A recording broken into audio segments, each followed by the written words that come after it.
India மற்றும் இங்கிலாந்து இடையிலான இரண்டாவது டெஸ்ட் போட்டியின் முதல் நாள் இந்தியாவின் கைமேல் நிறைவடைந்தது. டாஸ் வென்ற இங்கிலாந்து பந்து வீச்சை தேர்வு செய்தது. தொடக்கத்தில் இந்தியா விக்கெட்டுகளை விரைவாக இழந்தது.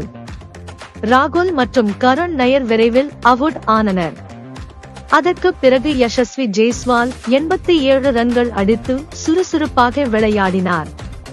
சுப்மன் கில் அதிரடியான சதம் அடித்து 114 ரன்கள் ஆடினார் மற்றும் இன்னிங்ஸை முடிவு வரை நிலைநிறுத்தினார். ரவீந்திர ஜடேஜா 41 ரன்கள் சேர்த்து நன்கு துணை நிறைந்தார். இங்கிலாந்து பக்கம் போக்ஸ் 2 விக்கெட்டுகள் எடுத்தார்.